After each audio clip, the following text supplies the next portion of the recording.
this is what we're here for, Hall of Fame. So I'll just do a bit of a recap. We discussed a few episodes ago that it's quite a disgrace that there is no Hall of Fame and there's no real attempt to honour the past legends of the game. So we're going to right those wrongs and have our own Hall of Fame. We're going to limit it to NRL era for a couple of reasons. A, for ease, we can't be going back through 100 years of league history and deliver reasonable content. B, I wanted to make sure we were talking about players whose careers we'd seen most or all of, to have some kind of informed opinion. So we're starting this week with 1998, the first year of the NRL. We talked also about what we consider to be a Hall of Famer. I came up with a set of criteria for what I thought was a guaranteed Hall of Famer. So I had 200 plus first grade games, no less than 30 Test and Origin appearances, 10 plus years in the league, one positional Dally M award, and if you're a halfback or a 5'8", at least one Dally M or another major award. To clarify, that's 30 combined Test and Origin appearances. Yeah. So I think by any measure, if you have those stats, you probably belong in the Hall. I had a second tier, which was, if a player has these, he's most probably going to be a Hall of Famer, but we can talk. Some don't have these criteria and should be. Some do have it and shouldn't be. But basically the bar I set was 150 plus first grade games, 10 plus years in the league, multiple origins and tests, a major award, as in a Dally M positional, Rothman's Rugby League Player of the Year, not a Clive Churchill, importantly. It needs to reward a season of goodness, not one game.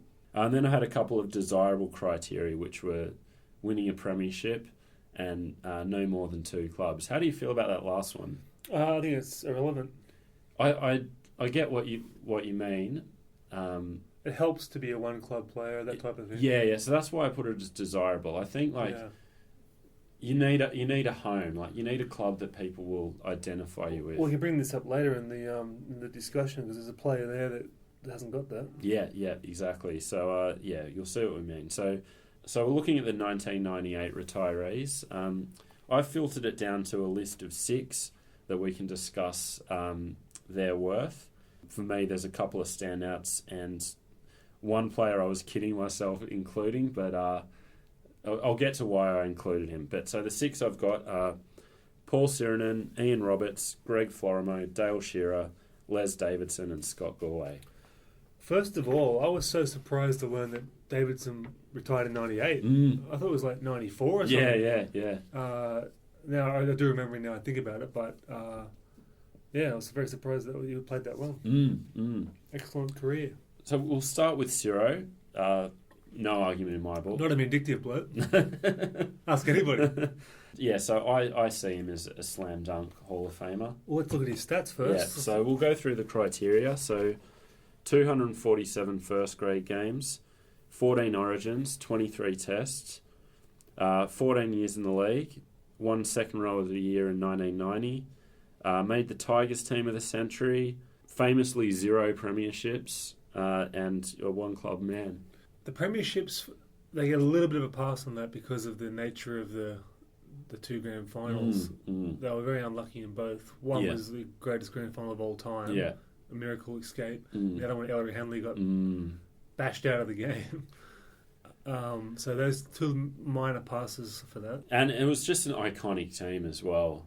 I guess because of how heartbreaking it was to lose those 2 grand finals. But definitely, he was a central part of a pretty iconic era of rugby league. Also, it was ubiquitous. People didn't follow Tigers would like him. People that weren't fans would know him. Yeah. He had the size when the size wasn't really that popular. Yeah. And Vindictiveness aside, he always seemed like a good bloke, You can't hate Ciro. No, you can't. And he had some massive hits that I remember still to this day. The 3 Kangaroo Tours, that's a major achievement. Yeah. No argument for me. I think he's a shoe-in. So I think no further discussion. Ciro, welcome to the Hall. First man. Yeah. You. Second bloke, Ian Roberts, for me, again. I can't see much of a reason to not put him in there. I mean, playing-wise, just vicious. He was a key part of that dominant Blues side of the early 90s. First man picked, just about in the pack. And on top of all that, you throw in the braveness of coming out in an era when it wasn't accepted to do so. Yeah. The best thing about that is it's great that we can put the first openly gay football player in the hall. It's good for rugby league to be our fake hall. I'm talking about it's the gravitas of being an immortal, but that's how seriously I'm treating this little exercise. But it's great that we can put him in the hall, but that doesn't come into it. Like as a player, it doesn't. No, but there's certain things that you respect guys for. Yeah, absolutely. So it does on the subjective side of it. A little bit. But one thing I want to bring up about him is they always mention in the articles the chiseled good looks and movie star looks to Ian Roberts. I don't think he looks like a movie star at all. I think he looks fucking weird. He looks better now than when he was playing. They kept trying to make him out of some sort of fucking sex symbol. It's like Mary Pierce was some sort of sex symbol in tennis. I'm like, hang on. Let's look at his stats. Yeah. So we better go through the numbers. So 194 first grade games. Could have been more. Had a few injury issues here and there. Sat out a year, as we'll get to. 11 origins, 13 tests. A little low, but again, a few injuries and other things. 12 years in the league. 3 positional Dally M's. 87, 93 and 94. That's impressive. That speaks volumes. That's really impressive. He made the South Sydney Dream Team 1908 to 2004. Why did they pick their team of the century in 2004? They had to know that in 4 years' time it was going to be a century. Like, why would you? It's so very rugby league. I remember reading Mario's book and hearing how much respect he had for him as a hitter and a player for that matter. Yeah. And when Mario's was giving you the seal of approval for violence and aggression, you've got it. Also made the 25 best New South Wales players for the first 25 years of Origin. It just gives you that confidence when he was in the Blues side. Yeah. You think, oh, there you go. The middle's shored up. Yeah. No one's running through there and mucking around. 0 premierships because he sat out the 96 when Manly won due to a Super League dispute. Yeah, it's a shame. It is a shame. 3 clubs, finished up his career at the Cowboys. Obviously, he was in the 95 grand final. Yeah. But so that's it for me. Chronic knee problems. Yeah. In the days when you couldn't fix knees for some reason, but you can now. I sent you a little dossier with some articles I retrieved from 98, 99. I don't know if you had a chance to look through that. I did, yeah. Did you see the article about the movie they were making about the Ian Roberts story? Yeah. Aaron Peterson. Aaron Jeffrey, is it? Yeah, he was in Water Rats. Yeah, the guy from Water Rats, yeah. What happened to that? I know, it must be... That's going to be a good script. What I don't get about that, so I guess it was slated to come out about 98, 99. Ian Roberts actually had like a central role. He was like one of the stars of the movie, playing one of Ian Roberts' rivals. Weird. If you're going to be in it and not in just a cameo, like, just be Ian Roberts. He didn't have the chops back then. That was pre-Nida. I will say this, he signed a few of my cards a couple of times in Newcastle, Gentlemen, as opposed to Terry Hill and Cliffy who were grunting at me, but it's a good bloke. Yeah. So Ciro, Ian Roberts, he joined Ciro in my book. Oh, definitely. Yeah. The first man picked for me. This one, I think where I end up on this will pain me, but Greg Florimo, the ultimate club man. Go through his stats first. Well, prima facie, I say no. Yeah, I say no too. But it does break my heart to say that. Me too. I love Florimo. His numbers are pretty good. 285 first grade games, 4 origins, 4 tests. If he was playing for New South Wales now, he'd have 25 origins. Yeah. 13 years in the league, no positional Dally M's. North Sydney team of the century, which, once you put Harold Horder and Ken Irvine in, there's some spots there. Mark Graham's in there for sure. 0 premierships and 1 club. To me, he's the ultimate club man. Yeah. And like a Jason Croker. Yeah. Guys that just didn't quite go to the next level, but could have. Yeah. And were so valuable to their teams and didn't disgrace the game. Just, enhance the game. I mean, maybe you could have a subsection that's just clubmen and they're not in the hall. But That's patronising. It's like the club captaincy. Yeah. But I love Florimo and I thought he was a great player. Me too. But he was always outshined by other 5'8s, and it's not the good bloke Hall of Fame. No, don't get paid in smiles, mate. Yeah, sadly it's a no for Flo. No for Flo. No, I agree. Great player though. Yeah, this one I struggled with.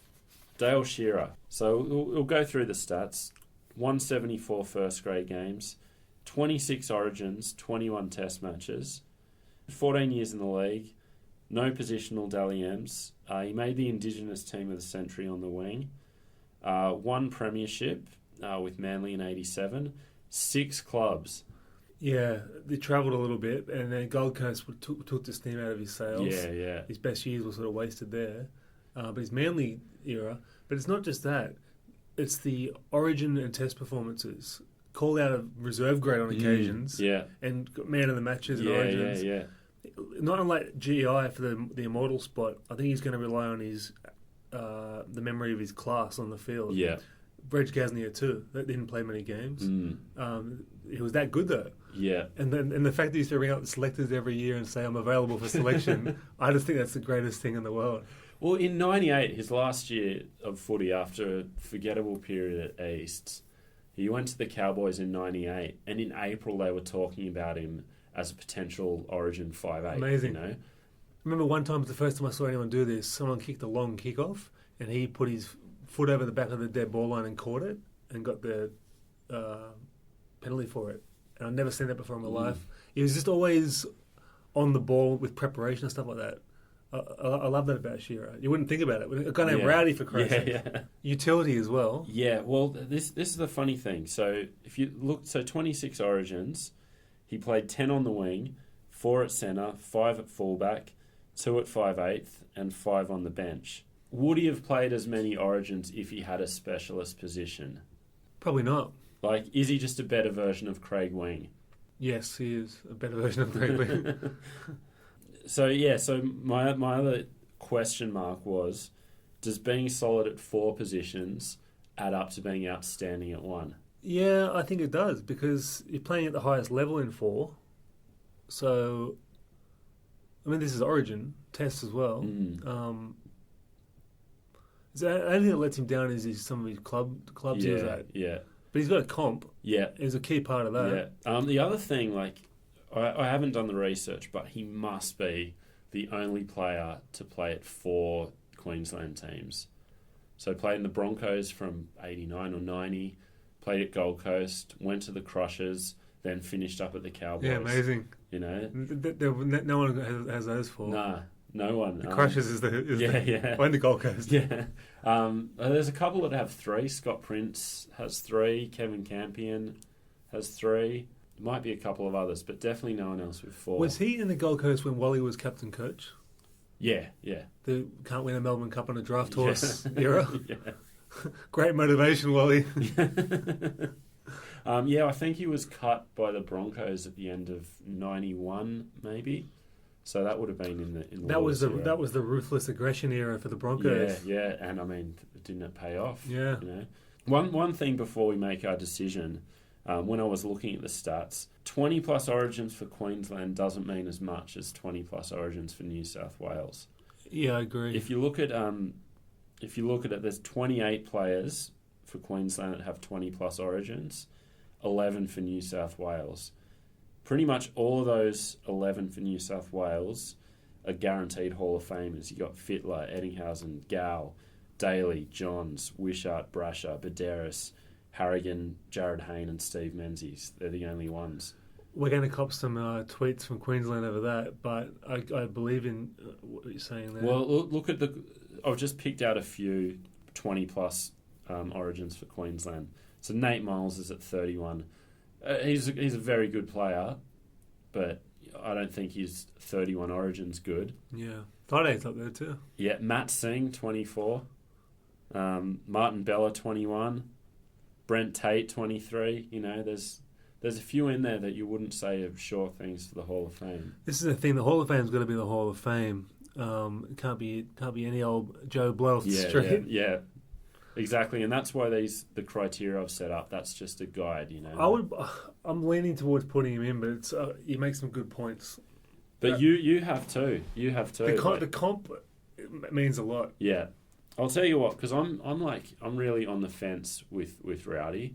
You made some excellent points, but what about we have a rule where if it's not unanimous, they're not in. Yeah, but I think that's definitely the rule. But I'd like to keep Rowdy alive and see how he measures up with some of the players that will go in 99. Because our other rule, I should have said this at the start, we're only inducting a maximum of 3 for each year. I just remember him just being so good. That's all. Maybe it's rose-coloured glasses. Yeah. All right. Well, I don't think we can put him in tonight, but I don't want to rule him out either. That's good. How about if you're listening, hit us up on Facebook. Let us know what you think. We'll take your opinions into consideration. And if anyone's got Rowdy's contact details, maybe get him to email in and put his case forward. So Rowdy is, we'll wait and see. Les Davidson, I'll just go through his numbers. 244 first grade games, 5 Origins, 4 tests, 15 years in the league, 0 positional Dally M's, 0 Dally M's or major awards, 0 premierships, 2 clubs. All right, so I don't think he's a Hall of Famer. I don't really remember him that well. His best years were in the mid-80s, weren't they? Yeah, well, all his rep footy was played in a 2-year window between 87 and 88. I think that's when he was one of the best in the game. I do remember him. I'm going to out myself here and say I was a prodigal son for a few years, from about 88 through 92, where I left my beloved Dragons and started following different teams. Judas. I had a different team for each year in that period. 91, I believe, was my Sharks year. I had the jersey, ET signed it. Is that Pepsi? No, it was pre-Pepsi. I can't remember who was the... that was the... Because Manly was Pepsi shortly after that. But that was the classic jersey, right? Yeah. The Jonathan Docking era. Yeah. It's funny, Jonathan Docking, I just watched 89 playoff of 5th between the Broncos and Cronulla. He was fucking magnificent. Yeah, good player. Yeah. Anyway. But yeah, so I remember Davidson from that era, and one of the reasons I wanted to talk about Davidson was he's the last of the hard men. Yeah. Like, looking at the players that have retired since, I'm not saying players aren't hard today, but there's something about the 80s hard men that the lineage of rugby league hard men ended with the 80s hard men. It was like it all culminated in the 80s. Yeah. Well, the hardest of the hard. Yeah, I mean, it did, because you had the Jim Comans era, which, for anyone who doesn't know, he was brought in the early 80s to clean up the game after a series of, high shots, punches, gouging, most of them caused by Les Boyd. Nicest bloke off the field, But so one of Coman's duties was eradicating Les Boyd from the game. So that happened in 84 after serving a 12-month ban for breaking Darryl Broman's jaw. He got a 15-month ban for an eye gouge, which 15 months. Yeah, which killed his career. So that was 84, and tellingly, 84 was the year Davidson started in the league, and he just has that look. Yeah, scary. Yeah. Blocker puts him in his 10 hardest players that he played against. You should read those out. That was interesting. Yeah, I don't think I have it with me on now, but there was some. We'll maybe do that next episode. That was very interesting, because when Blocker gives you the seal of approval, you want a powder puff. Yeah, exactly. And there's actually a YouTube video of Davidson and Blocker having a blue. Yeah. So you can seek that out. One thing I thought, it must be the working thing.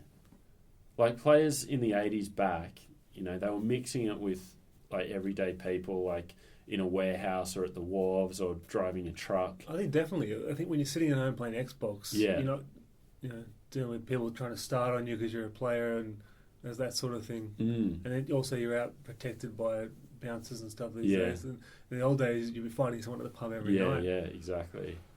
You're right about the look, though. It looks like he's not a man to be trifled with. Yeah.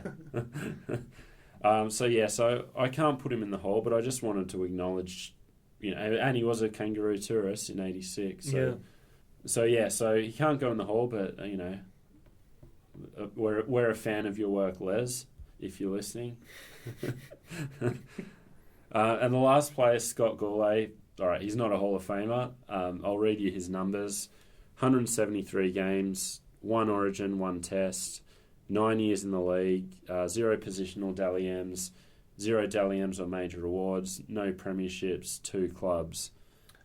He was a good player, though. He was a very good player. 92-93 was dangerous. So he was a very good player. This is what I wanted to bring him up for a couple of reasons. One, all right, a Test against Papua New Guinea and a New South Wales game off the bench. You're not Clive Churchill, but that's more than 80% of players. Great achievement, So I think anyone who has that Origin Test combo should at least be talked about, And I think Gourley had arguably a Hall of Fame talent. One of the pioneers of the modern offload, but the round the corner offload. It wasn't Arthur Beetson style, but that was big news back in '92. These last 3 St George seasons were kind of interrupted with injury, which basically, snuffed out any chance he had. And then he probably retired a bit too early. I think he was only like 28, 29. Always sad when they go early. Yeah. But I especially the tandem, him and Barnhill at Saints in that era, that was just awesome. Barnhill was another Origin player that you could set your clock to. I love when he played with Origin. I think his case will be brought up in a year or two, but I think Barnhill, he definitely gets a lot closer than Gourley did.